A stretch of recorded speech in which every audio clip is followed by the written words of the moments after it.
नमस्कार दोस्तों, स्वागत है आपका हमारी इस YouTube चैनल में। तो दोस्तों आज हम लोग बात करने वाले हैं जीएसएससी खोटा सिलेबस 2022 के बारे में। काफ़ी महत्वपूर्ण है, इस वीडियो को लाइक कर देना, चैनल पर नए तो चैनल को सब्सक्राइब कर देना। तो चलिए हम लोग बात करते हैं कि खोटा में क्या क्या आपको पढ़ना है। ठीक है दोस्तों, तो आप स्क्रीन पर यहाँ पर देख सकते हैं, जो पहला हैशटैग देकर लिखे हैं दोस्तों वो है आपका व्याकरण खंड है। ठीक है, तो मोस्टली जो आपका खोटा है दोस्तों, इसमें आपको 4 खंड में पढ़ना होता है। ठीक है, हम आपको खंड वाइज बताएंगे कि किस खंड में क्या पढ़ना है और कैसे पढ़ना है। ठीक है दोस्तों, अब दोस्तों दूसरा खंड है साहित्य खंड, तीसरा है गद्य खंड और दोस्तों चौथा है पद्य खंड। तो चलिए दोस्तों आप डिटेल में जानते हैं कि व्याकरण खंड में आपको क्या क्या पढ़ना है। तो इसमें सबसे पहले पढ़ना है खोटा भाषा का सामान्य परिचय, दूसरा पढ़ना है दोस्तों खोटा भाषा की उत्पत्ति, तीसरा है वर्ण विचार, ध्वनि विचार, चौथा है खोटा शब्द विचार, पांचवा है खोटा के ठेठ शब्द और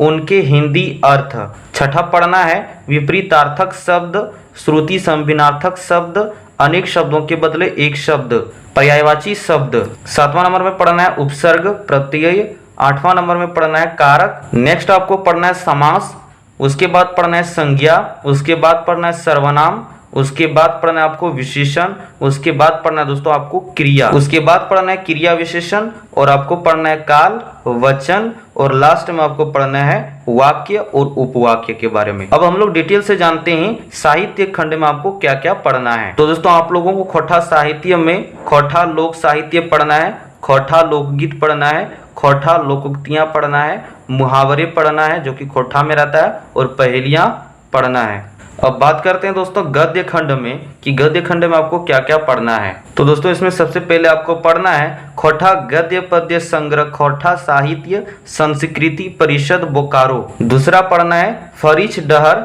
ये जो है दोस्तों कहानी संग्रह है और इसका लेखक है पंचम महतो, तीसरा नंबर में आपको पढ़ना है सौंध माटी, ये भी कहानी संग्रह है, इसका लेखक है डॉक्टर विनोद कुमार, उसके बाद आपको पढ़ना है दोस्तों खोटा निबंध, इसका लेखक है डॉक्टर DBN ओहदार, उसके बाद पढ़ना है छाहियर कहानी संग्रह है, इसका लेखक है चितरंजन महतो चित्रा, उसके बाद पढ़ना है अजगर, ये एक नाटक है और इसका लेखक का नाम है विश्वनाथ दसौंधी राज, उसके बाद आपको पढ़ना है चाभी काठी, ये एक नाटक है, इसका लेखक का नाम है श्रीनिवास पानुरी, फिर आपको पढ़ना है डाह, ये एक नाटक है, इसका लेखक है सुकुमार, फिर आपको लोगों को पढ़ना है उद्भासल कर्ण, ये एक नाटक है, इसका लेखक भी श्रीनिवास पानुरी जी है, उसके बाद पढ़ना है भगजोगनी, ये एक उपन्यास है, इसका लेखक का नाम है विश्वनाथ दसौंधी राज। अब बात करते हैं दोस्तों फुल डिटेल्स में पद्य खंड में आपको पद्य खंड में क्या क्या पढ़ना है। तो दोस्तों पद्य खंड में आपको पहले पढ़ना है आंखी गीत कविता संग्रह है, इसका लेखक का नाम है श्रीनिवास पानुरी, उसके बाद पढ़ना है खोटा काठे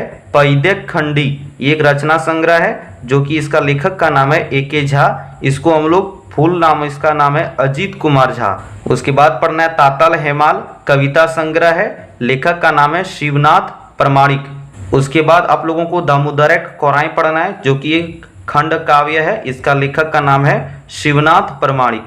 उसके बाद आप लोगों को पढ़ना है एक मौनी फूल जो कि कविता संग्रह है, लेखक का नाम है संतोष कुमार महतो, उसके बाद आप लोगों को पढ़ना है एक पथिया डोंगल महुआ, इसके बाद है डिंडाक डोआनी, ये काव्य संग्रह जो कि इसका लेखक का नाम है बंसीलाल वंशी, उसके बाद आप लोगों को पढ़ना है दू डाइर परास फूल, उसके बाद पढ़ना है दू डाइर जिरहुल फूल, उसके बाद पढ़ना है आपको रूसल पुटुस, ये कविता संकलन है, उसके बाद आप लोगों को साहित्य की अन्य विधाएं भी पढ़ना है। काफ़ी महत्वपूर्ण क्वेश्चन यहाँ से आते हैं, इसमें पहले पढ़ने वाले हम लोग दोस्तों संस्मरण, दूसरा है जीवनी साहित्य, तीसरा पढ़ेंगे यात्रा वृत्तांत और चौथा पढ़ेंगे शब्द चित्र। दोस्तों जो भी आपको मैं अभी बताया JSSC खोटा सिलेबस, ठीक है दोस्तों, इसको आप एक कॉपी में लिख लीजिएगा। ठीक है दोस्तों, और नोट करने में आपको ये आसानी होगा कि हम लोग क्या पढ़ रहे हैं क्या नहीं पढ़ रहे हैं, वो आपको जानकारी होगा। ठीक है दोस्तों, तो दोस्तों अगर चैनल पर नहीं तो चैनल को सब्सक्राइब कर देना। मिलते हैं नेक्स्ट वीडियो में, तब तक के लिए जय हिंद जय भारत।